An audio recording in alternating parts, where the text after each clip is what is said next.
वंदे मातरम साथियों, स्वागत है डेली स्टडी में। आज की इस वीडियो में बिहार प्रोहिबिटेशन कांस्टेबल के लिए फुल प्रैक्टिस सेट में सेट नंबर 7 कराने वाला हूं। इससे पहले हमने फुल सेट 6 तक करवा चुका है। अगर आप लोगों ने पिछला सभी 6 सेट को नहीं लगाया है तो आप लोग इस सेट को लगाने के बाद वो पुराने सभी 6 सेट जरूर लगा लीजिए, जिससे कि आपको एग्ज़ाम में मदद मिलेगी। तो आप लोग जो है ये सभी पुराने 6 सेट को जरूर लगा लीजिएगा। सभी का लिंक इस वीडियो के नीचे डिस्क्रिप्शन में दे रहा हूँ। तो आप लोग आज की इस वीडियो में लाइव चैट बॉक्स का इस्तेमाल करके सेट नंबर 7 में देख लीजिए कि आप लोग कितने प्रश्न का आंसर सही से कर पाते हैं, और आप लोग लाइव चैट बॉक्स का इस्तेमाल करते हुए लाइव क्वेश्चन का आंसर लाइव चैट बॉक्स में सीधे कर सकते हैं। तो आप लोग हमारे साथ सभी प्रश्न का आंसर का देने का कोशिश कीजिएगा लाइव चैट बॉक्स में। तो चलिए शुरू करते हैं। आज का पहला प्रश्न है सेट नंबर 7 का। पुराना बिहार का कितना प्रतिशत जमीन लेकर झारखंड राज्य बना है? जैसा कि आप लोग जानते हैं, झारखंड राज्य जो है बिहार का ही एक पार्ट है। ये जो है आपका झारखंड 15 नवंबर 2000 को बिहार से अलग हुआ है। तो आप ये बताइए झारखंड राज्य बिहार का कितना प्रतिशत जमीन लेकर अलग हुआ है?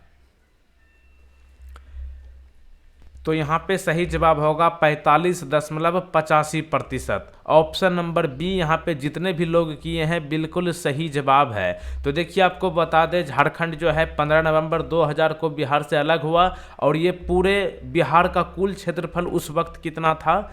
तो 1,73,887 वर्ग किलोमीटर, जिनमें कि 45.85% जो है झारखंड राज्य को दे दिया गया। और उसके बाद बिहार का वर्तमान क्षेत्रफल अब कितना बचा? 94,163 वर्ग किलोमीटर। तो एक प्रश्न ये भी बन जाता है कि बिहार जब झारखंड से मिला हुआ था तो उस वक्त जो है झारखंड मिलने के साथ साथ बिहार का कुल क्षेत्रफल कितना था? 1,73,877 वर्ग किलोमीटर। 45.85% अपना पड़ोसी राज्य झारखंड को दिया गया। वर्तमान में 94,163 वर्ग किलोमीटर है। ये भी आपसे पूछ सकता है। तो यहाँ पे बी नंबर सही जवाब है। अगला प्रश्न देखिए, क्वेश्चन नंबर 2। तत्वबोधिनी सभा की स्थापना किसने की? तत्वबोधिनी सभा की स्थापना किसने की? इस प्रश्न का सही जवाब आप लोग नीचे वीडियो के नीचे आपको लाइव चैट बॉक्स का ऑप्शन होगा, उसमें आप क्लिक करके सीधा आंसर कर सकते हैं। तत्वबोधिनी सभा की स्थापना देवेंद्र नाथ टैगोर जी ने की है। तो ऑप्शन नंबर बी यहाँ पे सही जवाब है। तो देखिए एक प्रश्न यहाँ पे ये बनता है कि देवेंद्र नाथ टैगोर ने तत्वबोधिनी सभा की स्थापना की। वो आपको वर्ष बताना है, किस वर्ष तत्वबोधिनी सभा की स्थापना की गई देवेंद्र नाथ टैगोर द्वारा। 1839 को। तारीख क्या थी? 6 अक्टूबर 1839। आपको ध्यान रख लेना है। और देवेंद्र नाथ टैगोर एक हिंदू दार्शनिक और धार्मिक सुधारक थे, और ब्राह्मण समाज की स्थापना जो है देवेंद्र नाथ टैगोर भी किए थे राजा राम मोहन राय के साथ में। तो ये भी आपको ध्यान रखना है। ऑप्शन में आपको ये भी कभी कभी देगा प्रश्न कि राजा राम मोहन राय ने ब्राह्मण समाज की स्थापना की थी, इनके सहयोगी कौन थे? तो देवेंद्र नाथ टैगोर जी थे। अगला प्रश्न देखिए, कुनैन पौधे के किस भाग से प्राप्त होती है? देख लीजिए, ये है कुनैन का पेड़। इसमें जो है आप देख लीजिए, कुनैन जो है एक दवाई का और यानी कि औषधि है। ये जो है आपका तने की छाल से प्राप्त होता है। ऑप्शन नंबर ए, ये है आपका कुनैन का पेड़, और ये जो है आपका तने की छाल से प्राप्त होता है यहाँ से, ठीक ना। और कुनैन है क्या? कुनैन जो है एक महत्वपूर्ण मलेरिया रोधी दवा है। सांप का मलेरिया के पेशेंट को जो है ये कुनैन का पौधे यानी कि जड़ी बूटी के सहयोग से जो है उनको ठीक किया जा सकता है। और कुनैन की खोज को जो है 17वीं शताब्दी की सबसे गंभीर चिकित्सा खोज माना जाता है। तो ध्यान रखिए, कुनैन जो है आपका तने की छाल से निकलता है, और ये मलेरिया को रोकने की दवा है। अगला प्रश्न देखिए, चाय की लाल जंग किसके कारण होती है? चाय की लाल जंग किसके कारण होती है? सही जवाब है हरित शैवाल।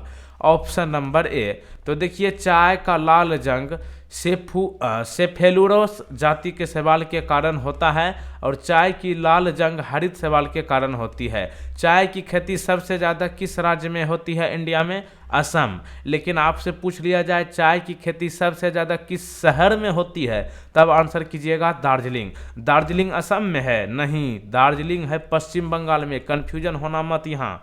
असम जो है चाय की खेती में सबसे ज़्यादा, राज्य में पूछे तो असम, शहर में पूछे तो दार्जिलिंग। दार्जिलिंग है पश्चिम बंगाल में। आगे चले, अगला प्रश्न आसान है, 5 नंबर का आंसर कीजिए आप लोग लाइव चैट बॉक्स में। कौन सा नारा भारत छोड़ो आंदोलन के दौरान उठाया गया था? ऑप्शन को पढ़िए और आंसर बड़े आराम से कीजिए। भारत छोड़ो आंदोलन के दौरान जो है इनमें से कौन सा नारा दिया गया था? तो करो या मरो, गांधी जी का जो है ये पॉपुलर स्लोगन है। भारत छोड़ो आंदोलन 8 अगस्त 1942 को शुरू हुआ था और भारत छोड़ो आंदोलन को अगस्त क्रांति के नाम से जाना जाता है। डायरेक्ट प्रश्न बनेगा कि अगस्त क्रांति के नाम से किस आंदोलन को जाना जाता है? भारत छोड़ो आंदोलन को। और ये जो है इस वक्त जो है गांधी जी ने करो या मरो का नारा दिया था, यानी कि डू और डाई गांधी जी के द्वारा दिया गया था। अगला देखिए, इंसुलिन किसके चयापचय को नियंत्रित करता है? प्रश्न क्या है? इंसुलिन को किसके चयापचय को नियंत्रित करता है? तो देखिए इंसुलिन की बात करें तो सही जवाब होगा शर्करा, ऑप्शन नंबर ए। तो देखिए मानव प्रणाली में इंसुलिन कार्बोहाइड्रेट के चयापचय को नियंत्रित करता है और ये कार्बोहाइड्रेट क्या है? ये है फलों, अनाज, सब्जियों और दूध उत्पादों में पाए जाने वाले शर्करा, स्टार्च और रेशे हैं। क्वेश्चन नंबर 7 देखिए, भारत ने 1971 में पाकिस्तान से युद्ध की थी। ये किस देश की मुक्ति के लिए लड़ाई हुआ था भारत और पाकिस्तान के बीच?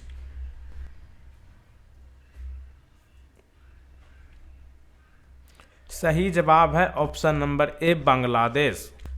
तो देखिए भारत और पाकिस्तान के बीच 1971 में जो युद्ध हुआ था, इस वक्त जो है बांग्लादेश का जन्म हुआ था। भले ही आप लोग क्रिकेट देखते देखते बांग्लादेश भारत ये सब करते हैं कि बांग्लादेश अलग है, लेकिन बांग्लादेश का जो है जन्मदाता अपना प्यारा देश हिंदुस्तान है। 1971 में भारत ने पाकिस्तान के खिलाफ युद्ध जीता, जिसके बाद बांग्लादेश का जन्म हुआ।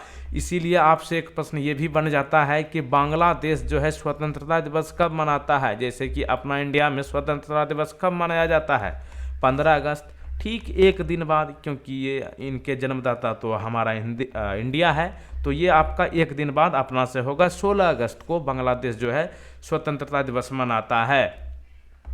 क्वेश्चन नंबर नेक्स्ट देखिए, बहुत ही मॉडरेट लेवल का प्रश्न है। बिहार की सबसे ऊंची पहाड़ी कौन सी है? देखिए यहाँ पे प्रश्न तो कुछ और है, लेकिन हम आपको बताना कुछ और चाह रहे हैं। बिहार की सबसे ऊंची पहाड़ी आपका कौन सा है?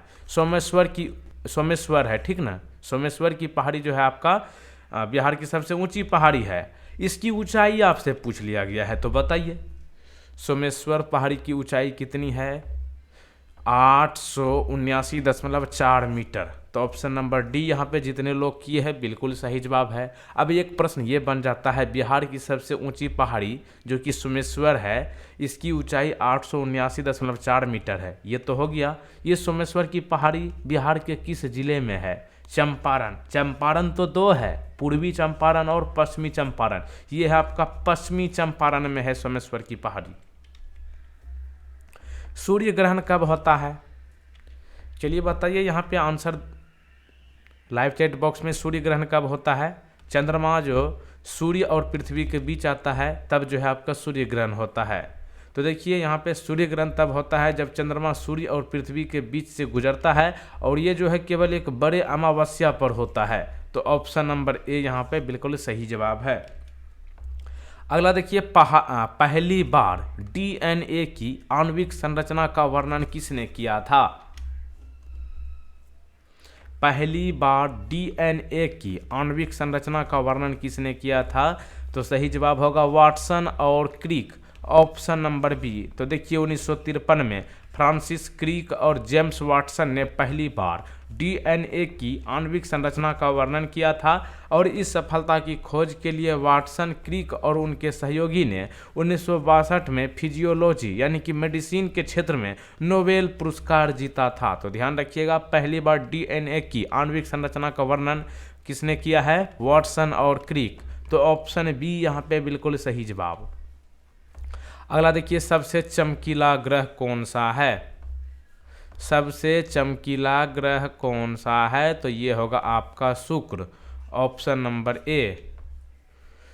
जंतुओं और पौधों का रिकॉर्ड रखने वाली किताब को क्या कहा जाता है? जंतु और पौधे का जो है रिकॉर्ड रखती है, जैसे कि कुछ समय के बाद जो है कोई जंतु या फिर पौधा विलुप्त होते जा रहा है तो उसकी रिकॉर्ड को रख लिया जाता है, उस किताब को क्या कहते हैं? उसको कहते हैं red data book, option number B. क्या है? Red data book. तो देखिए, रेड डाटा बुक जो है आपका वह पुस्तिका है जो सभी लुप्त प्राय जानवरों और पौधों को रिकॉर्ड रखती है। रेड डाटा बुक को और किस नाम से जाना जाता है? संकटापन्न प्रजातियों की लाल सूची के नाम से जाना जाता है। अगला देखिए, किस ज्वालामुखी को भूमध्य सागर का प्रकाश स्तंभ कहा जाता है? किस ज्वालामुखी को भूमध्य सागर का प्रकाश स्तंभ कहा जाता है? तो ऑप्शन नंबर बी यहाँ पे सही जवाब है, Stromboli. Option number B, Stromboli. तो देखिए, स्ट्रॉम्बोली जो है एक सक्रिय ज्वालामुखी है और यह इटली के 3 सक्रिय ज्वालामुखियों में से एक है। स्ट्रॉम्बोली जो है टायरियन सागर में एक छोटा सा द्वीप है। टायरियन सागर भूमध्य सागर का हिस्सा है और इसे भूमध्य सागर का प्रकाश स्तंभ भी कहा जाता है। अगला देखिए, क्वेश्चन नंबर 14, कार्य करने की दर को क्या कहा जाता है? कार्य करने की दर को क्या कहा जाता है? तो इसे कहते हैं शक्ति, ऑप्शन नंबर डी। तो देखिए, शक्ति की इकाई क्या होती है? जूल प्रति सेकेंड। यहाँ पे इस प्रकार से इसको लिखते हैं जे अपॉन एस, ऐसे करके J/S। शक्ति की इकाई क्या हो गया? जूल प्रति सेकेंड और इसे वाट के रूप में भी जाना जाता है। और यहाँ पे आगे बढ़ने से पहले बता दें कि फटाफट आप लोग वीडियो को लाइक जरूर कर लीजिए और जो लोग चैनल पे पहली बार आए हैं तुरंत चैनल को सब्सक्राइब करके इस घंटे के निशान को दबाने के बाद ध्यान रखिए ये ऑल नोटिफिकेशन को क्लिक करके रखिएगा, तब आपको आने वाले सभी वीडियो का नोटिफिकेशन सबसे पहले आपको मिलेगा। और यहाँ पे एक जरूरी सूचना है, जो लोग बिहार प्रोहिबिटेशन कांस्टेबल की एग्ज़ाम देने वाले हैं वो लोग जो है कम समय में ज़्यादा से ज़्यादा बिल्कुल फ्री में, क्या है बिल्कुल फ्री है, इसमें आपको कोई पैसे देने की ज़रूरत नहीं है। टेस्ट लगाइए यहाँ पर www.dailystudy.co.in। इस लाइव टेस्ट को ख़त्म करने के बाद आप लोग इस वेबसाइट पर जरूर जाइएगा। यहाँ पे आपको बिल्कुल फ्री में फुल प्रैक्टिस सेट जो है आपको कराया गया है। यहाँ पे बहुत सारे क्वेश्चंस आपको मिलेंगे और वहाँ पे एक्सप्लेन ज़बरदस्त तरीके से किया गया है, बिल्कुल फ्री में। आपको कोई चार्जेज या फिर कोई सब्सक्रिप्शन लेने की आवश्यकता नहीं है। जाइए www.dailystudy.co.in। तो चलिए चलते हैं आगे।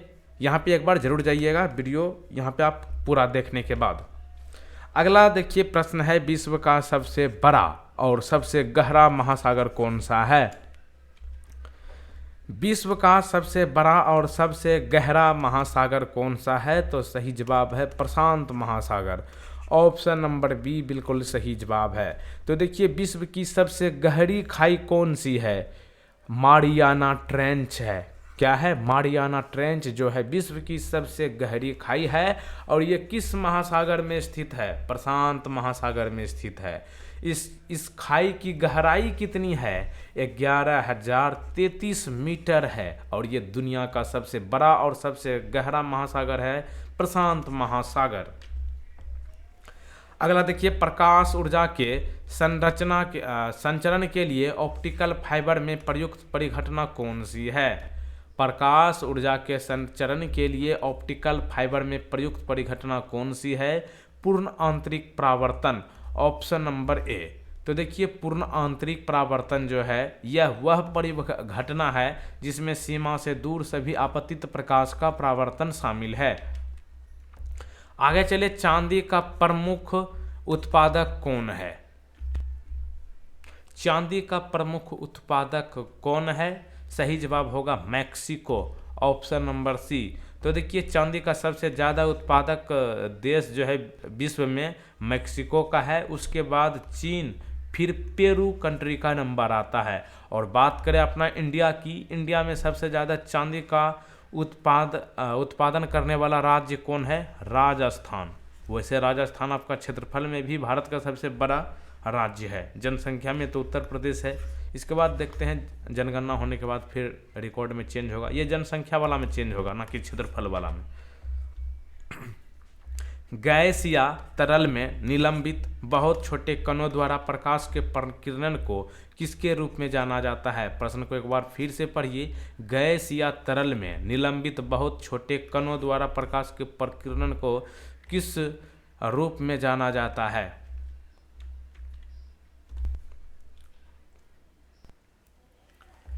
सही जवाब है टिंडल प्रभाव, ऑप्शन नंबर सी।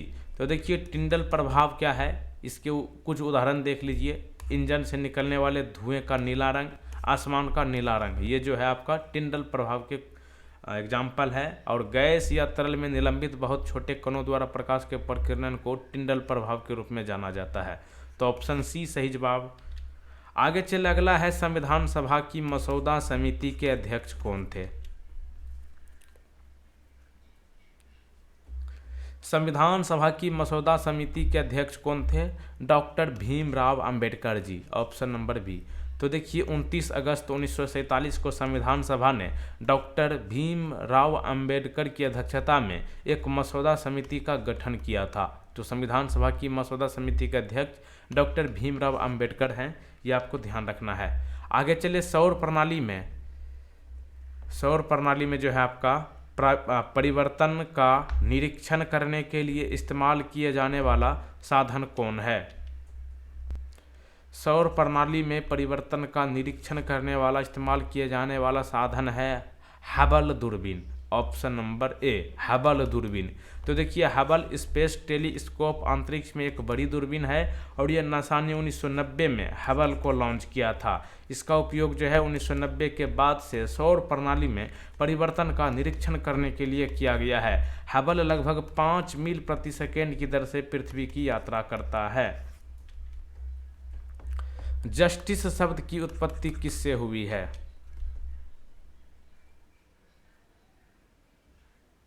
जस्टिस शब्द की उत्पत्ति जो है लैटिन शब्द से हुई है, इसलिए ऑप्शन नंबर ए, जितने भी लोग लाइव चैट बॉक्स में आंसर किए हैं बिल्कुल सही जवाब है। तो देखिए जस्टिस का क्या मतलब होता है हिंदी में? न्याय। ठीक, न्याय शब्द जो है आपका जस्टिस लैटिन शब्द जस से लिया गया है, JUS, जस। और जस का मतलब क्या होता है? बंधना या फिर एक साथ बांधना। आगे चले कुकिंग गैस, जिसे LPG के नाम से आप लोग जानते हैं, रसोई गैस, इसमें मुख्य रूप से क्या शामिल होता है? LPG यानी कि खाना बनाने वाली गैस में जो है आपका क्या ज़्यादातर रहता है? तो ब्यूटेन रहता है, ऑप्शन नंबर बी।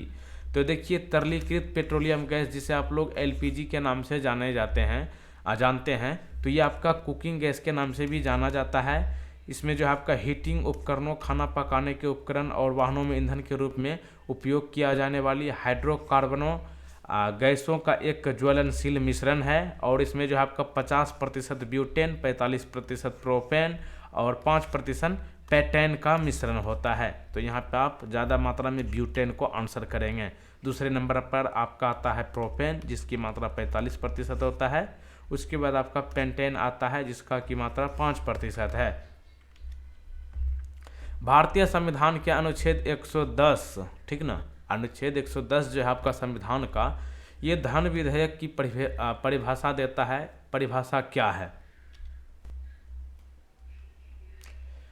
धन विधेयक की परिभाषा बताइए, जो कि संविधान के अनुच्छेद 110 से संबंधित है। तो यहाँ पे आप देख लीजिए, किसी भी कर के नियमन में अधिरोपण, उन्मूलन, प्रत्यावर्तन, सही है। ये भी पैसे के उधार का विनियमन, ये भी सही है। भारत की संचित निधि से धन का विनियोग, ये भी सही है। यानी कि कह सकते हैं उपरोक्त सभी, ऑप्शन नंबर डी यहाँ पे सही जवाब है। निम्नलिखित में से किसका उपयोग गोल्ड के विघटन के लिए किया जाता है? गोल्ड का विघटन के लिए किसका उपयोग किया जाता है? तो ये होगा आपका aqua regia. Option number D यहाँ पे सही जवाब है। तो देखिए एक्वा रेजिया जो है रॉयल जल का लैटिन शब्द है। तो एक्वा रेजिया ध्यान रखें, ये गोल्ड के विघटन के लिए प्रयोग किया जाता है। अगला देखिए, आपातकालीन प्रावधान भारत के संविधान के किस अनुच्छेद में निहित है? तो देखिए आप लोग जानते हैं और कई बार आपको बता चुके हैं, संविधान में 3 प्रकार के जो है 3 अनुच्छेद में आपातकाल के बारे में बताया है। कौन कौन? पहला है आपका राष्ट्रीय आपातकाल जो कि 352 अनुच्छेद 352 के तहत है। संवैधानिक आपातकाल ये आपका 356 है, संविधान का अनुच्छेद 356 के तहत। उसके बाद है फिनेंशियल इमरजेंसी यानी कि वित्तीय आपातकाल, ये जो है आपका संविधान के अनुच्छेद 360 से संबंधित है। तो यहाँ पे आपातकालीन प्रावधान के बारे में पूछा गया है संविधान के किस अनुच्छेद में निहित है?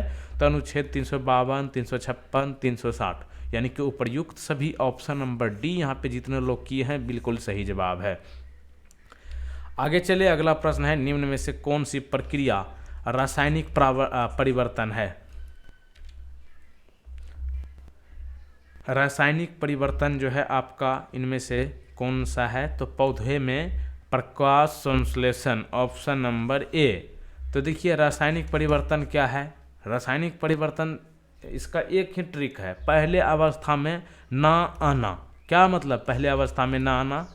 रासायनिक परिवर्तन का मतलब हुआ कि पहले अवस्था में ना आना। जैसे कि भोजन का पचना, क्या हम लोग जो खा लेते हैं, भोजन कर लेते हैं, क्या वो फिर से भोजन बन सकता है? नहीं बन सकता है। तो यही ना है पहले अवस्था में ना आना, ये हो गया आपका रासायनिक परिवर्तन। जैसे कि कोयले का जलना, अगर कोयला को हम लोग जला देते हैं ठंड के समय में, तो क्या वो फिर से कोयला बन जाएगा? नहीं बनेगा। पौधों में प्रकाश संश्लेषण, लकड़ी का जलना, लकड़ी को भी जलाएंगे तो वो फिर से लकड़ी तो नहीं बनेगा, ये हो गया आपका रासायनिक परिवर्तन। और भौतिक परिवर्तन क्या है? पहले अवस्था में फिर से आ जाना। जैसे कि पानी से बर्फ़ को बनाना, पानी से हम लोग जैसे बर्फ़ को बनाएंगे तो बर्फ़ तो फिर पानी बन जाएगा पिघल करके। तो यही है आपका भौतिक परिवर्तन और रासायनिक परिवर्तन के अंतर, ठीक ना। तो यहाँ पे क्या पूछा गया है? रासायनिक परिवर्तन। तो ये होगा आपका पौधा में प्रकाश संश्लेषण। तो ऑप्शन नंबर ए। भारत के राष्ट्रपति बनने के लिए न्यूनतम आयु कितनी होनी चाहिए? इंडिया का प्रेसिडेंट बनने के लिए न्यूनतम आयु यानी कि मिनिमम एज प्रेसिडेंट बनने के लिए कितनी है? 35 ईयर्स यानी कि 35 वर्ष। Option number D. तो देखिए भारत के संविधान में हमेशा भारत का एक राष्ट्रपति होगा, ये संविधान के किस अनुच्छेद में कहा गया है? अनुच्छेद 52 में। और भारत के संविधान के अनुच्छेद 324 के तहत राष्ट्रपति के पद के लिए चुनाव कराने का अधिकार भारत के चुनाव आयोग में निहित है। आगे चलिए, उच्चतम विशिष्ट ताप क्षमता वाला पदार्थ कौन सा है? उच्चतम विशिष्ट ताप क्षमता वाला पदार्थ कौन सा है? यह है आपका जल, ऑप्शन नंबर डी। तो देखिए दिए गए पदार्थों में जल का विशिष्ट ताप क्षमता उच्चतम है और जल की उच्च ताप क्षमता के कारण भूमि की तुलना में महासागर धीरे धीरे ठंड होते हैं। आगे देखिए, आम चुनाव के बाद प्रोटेम स्पीकर को किसके द्वारा नियुक्त किया जाता है? जैसे कि लोकसभा का चुनाव होने के बाद तुरंत जो है कुछ समय के लिए प्रोटेम स्पीकर बनाया जाता है, तो ये किसके द्वारा नियुक्त किया जाता है?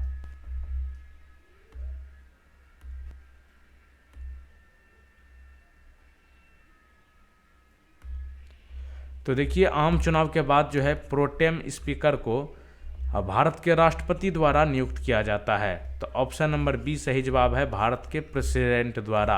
तो देखिए प्रोटेम स्पीकर जो है लोकसभा की पहली बैठक की अध्यक्षता करते हैं और नवनिर्वाचित सांसदों को पद की शपथ दिलाते हैं और नए स्पीकर के चुनाव होने पर प्रोटेम स्पीकर का पद समाप्त हो जाता है। आगे चले, अगला प्रश्न है, इनमें से कौन एक संयोजी ऊतक है जो 2 हड्डियों को एक दूसरे से जोड़ता है? संयोजी ऊतक के बारे में बताइए, यानी कि ज्वाइंट जो कि 2 हड्डियों को एक दूसरे से जोड़ता है, उसका क्या नाम है?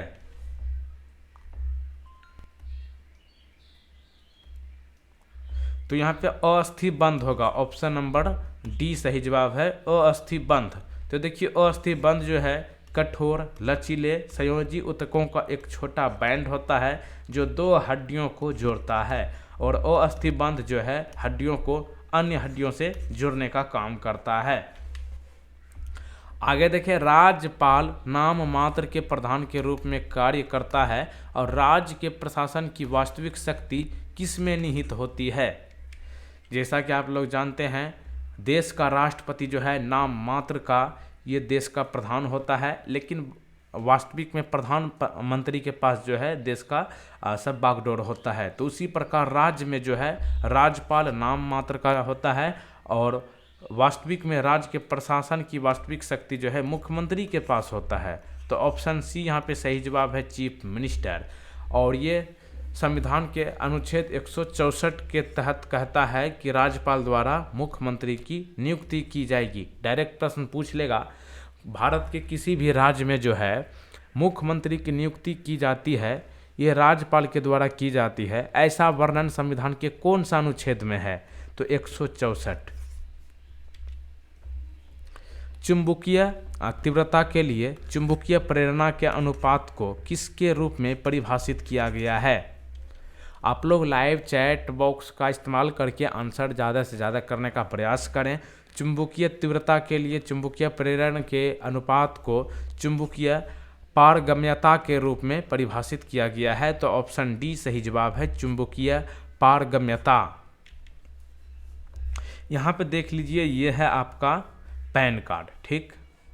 तो यहाँ पे प्रश्न ये बना है कि आयकर विभाग द्वारा जारी पैन कार्ड कितने संख्या का होता है।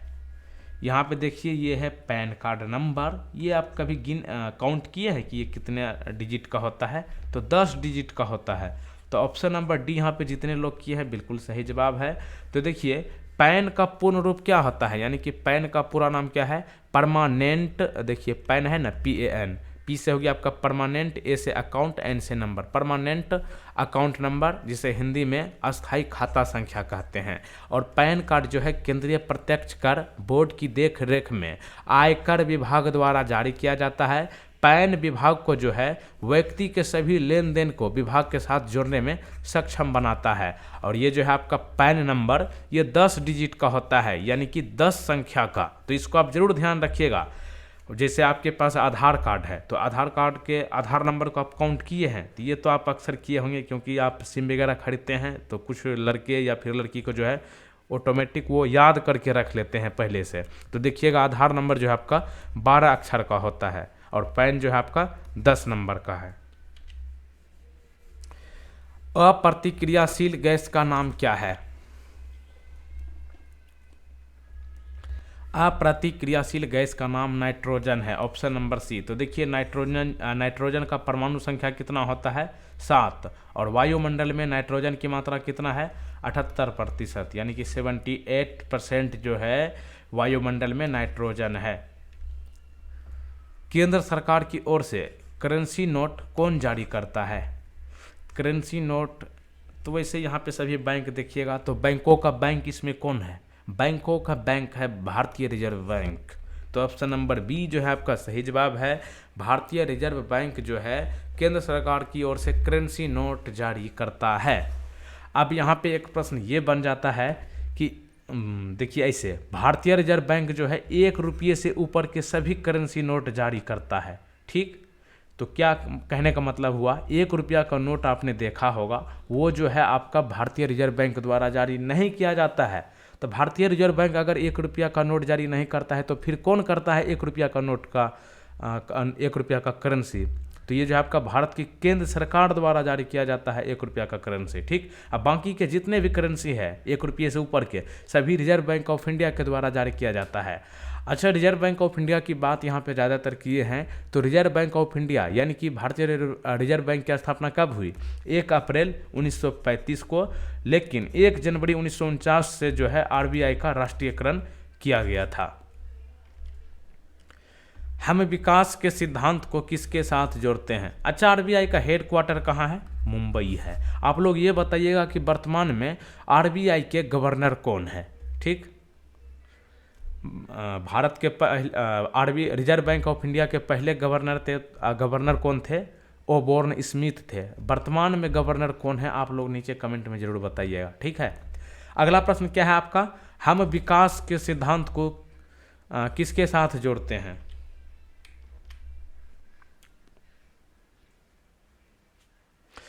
विकास के सिद्धांत को जो है चार्ल्स डार्विन के साथ जोड़ते हैं, ऑप्शन नंबर ए। तो देखिए चार्ल्स डार्विन जो है विकासवाद के सिद्धांत से जुड़े हैं और वर्ष 1858 में डार्विन ने थ्योरी ऑफ एवोल्यूशन को दुनिया के सामने रखा था। तिलहन उत्पादन में वृद्धि का मुख्य कारण क्या था?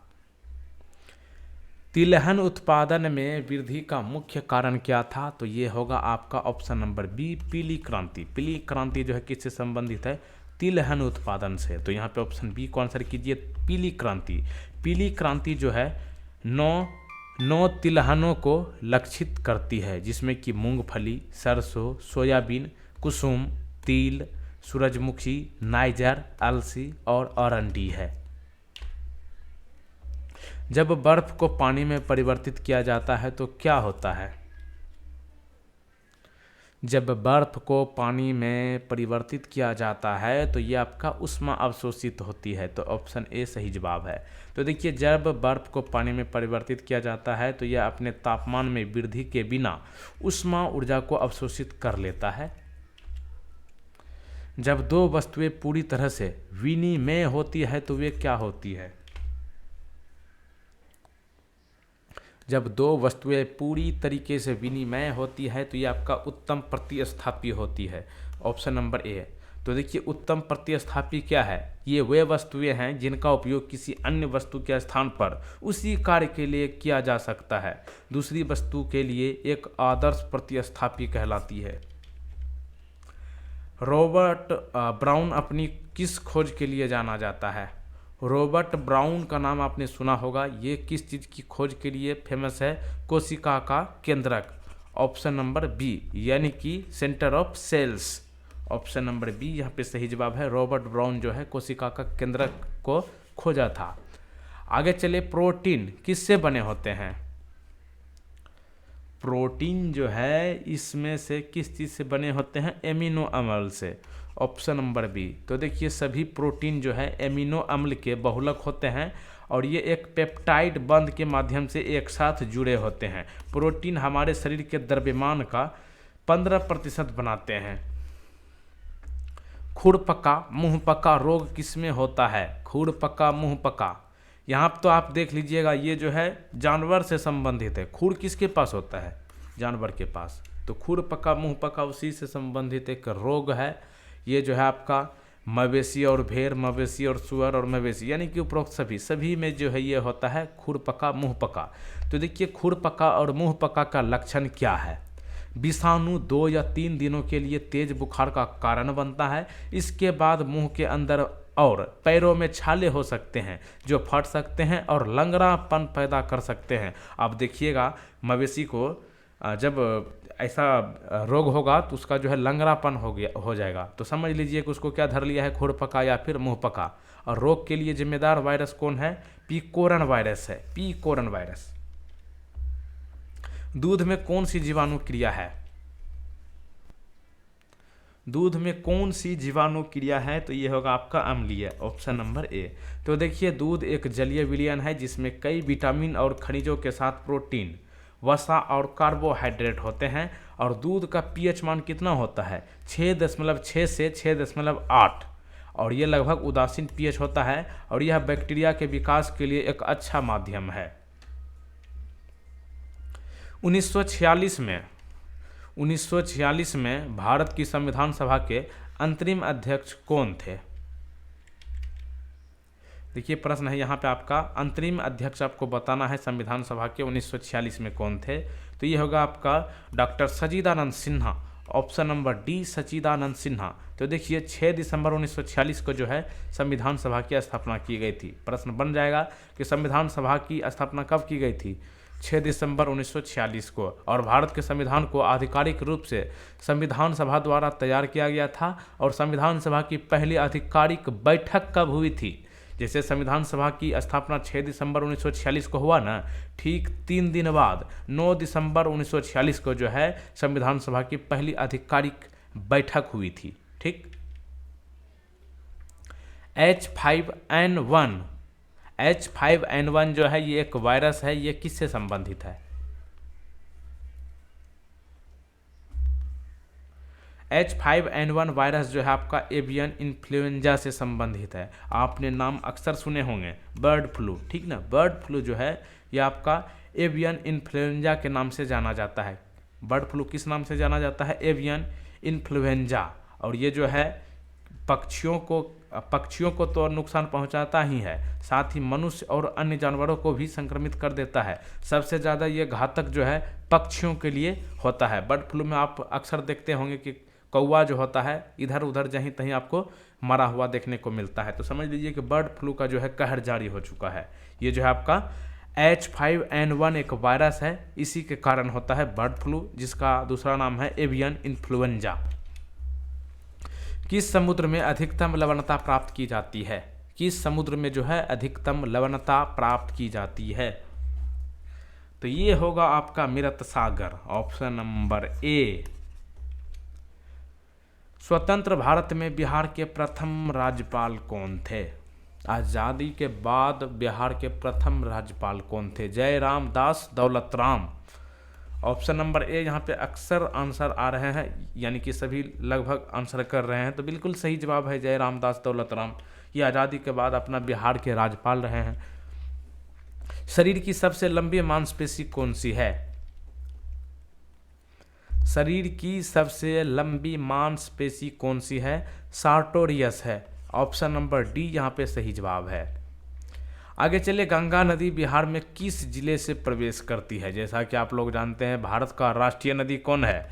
गंगा। ठीक। गंगा नदी जो है बिहार में प्रवेश करती है। सबसे पहला जिला बताइए जहाँ पर ये जो है नदी प्रवेश करती है। गंगा नदी बक्सर में प्रवेश करती है पहले, उसके बाद आपका बक्सर के बाद भोजपुर, पटना होते हुए पटना, मुंगेर, भागलपुर होते हुए, झारखंड होते हुए ये जो है आपका पश्चिम बंगाल चली जाती है।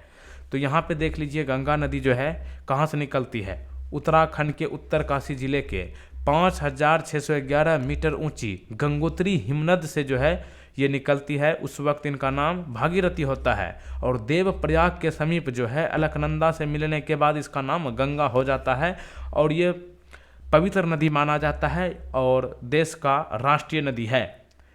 और यहाँ पे एक बात बता दें, बिहार में तो ये सबसे पहले बक्सर में प्रवेश करती है। बिहार का उस जिला का नाम बताइए जहाँ पर गंगा नदी सबसे ज़्यादा तक जो है मतलब ज़्यादा किलोमीटर की यात्रा करती है, तो वो है आपका पटना। करीब 100 किलोमीटर जो है आपका प्रवेश करती है। बिहार का पटना राजधानी जो है आपका, देखिएगा ये लंबा डिस्ट्रिक्ट है, लंबा इसका जो है, उधर से आइएगा ना फुलवाड़ी शरीफ ऐसे करके, तो ये मोकामा के पास से जो है आपका हाथीदह इधर तक आ जाता है। मतलब ये 100 किलोमीटर लंबा है। मोकामा भी जो है आपका गंगा नदी के किनारे बसा। तो ये प्रश्न एक बार पूछा गया था कि गंगा नदी बिहार में सबसे ज़्यादा किस जिले में यात्रा करती है, तो ये आपका पटना हो जाएगा, करीब 100 किलोमीटर, और सबसे पहले बक्सर प्रवेश करती है। चौथे एंग्लो मैसूर युद्ध में टीपू सुल्तान किससे हार गया था?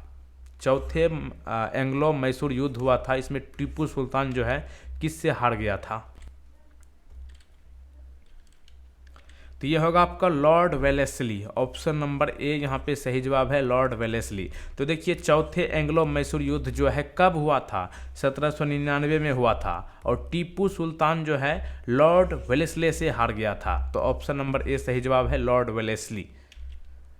अब एक प्रश्न आपके लिए है, भारतीय संविधान का पिता किसे कहा जाता है? 50 प्रश्न हमने आपको कंप्लीट करा दिया। एक प्रश्न आपके लिए है, भारतीय संविधान का पिता किसे कहा जाता है? सही उत्तर नीचे कमेंट बॉक्स में दे दीजिएगा। और यहाँ पे एक बात आपको बता दें कि आप लोग इस टेस्ट को जो है बिहार प्रोहिबिटेशन कांस्टेबल का स्पेशल मॉक टेस्ट जारी कर दिया गया है। आप जाइए यहाँ पर www.dailystudy.co.in, यहाँ पे आपको बिल्कुल फ्री में आप जो है टेस्ट लगा सकते हैं। आपको कई सेट यहाँ पे बिल्कुल फ्री में मिलेंगे, बेहतरीन तरीके से सॉल्यूशन के साथ। आप क्वेश्चन कीजिएगा तो आपको लगेगा कि आपने यहाँ पे नोट्स को किसी प्रकार से जो है पढ़ लिए हैं, जिसके बाद आपको बहुत बेहतरीन तरीके से याद भी हो जाएगा, क्योंकि वहाँ पे एक्सप्लेन बहुत ज़बरदस्त तरीके से किया गया है। तो जाइए www.dailystudy.co.in, यहाँ पर आपको स्पेशल करेंट अफेयर्स भी प्रोवाइड किया जाएगा बिहार के लिए। और वैसे एक वीडियो भी हम ला रहे हैं बिहार के लिए स्पेशल करंट अफेयर्स, करीब 200 क्वेश्चंस कराऊंगा पिछले एक साल का, जो कि मोस्ट इंपॉर्टेंट है, तो उसको आप लोग जरूर देखिएगा। वैसे अभी तुरंत आप जाके विजिट कीजिए www.dailystudy.co.in, यहाँ पे जरूर जाइए अभी तुरंत इस वेबसाइट पर और फुल मॉक टेस्ट लगाइए बिल्कुल फ्री में। तो मिलते हैं अगले वीडियो में। जय हिंद, वंदे मातरम। अंत में एक रिक्वेस्ट कि आप लोग इस वीडियो को शेयर कम से कम एक स्टडी ग्रुप में जरूर कीजिए, व्हाट्सएप ग्रुप हो या फिर टेलीग्राम ग्रुप, दोस्तों के साथ शेयर जरूर कीजिए। जो पढ़ने लिखने वाला हो उसके साथ इस वीडियो को शेयर अवश्य करें। जय हिंद, वंदे मातरम।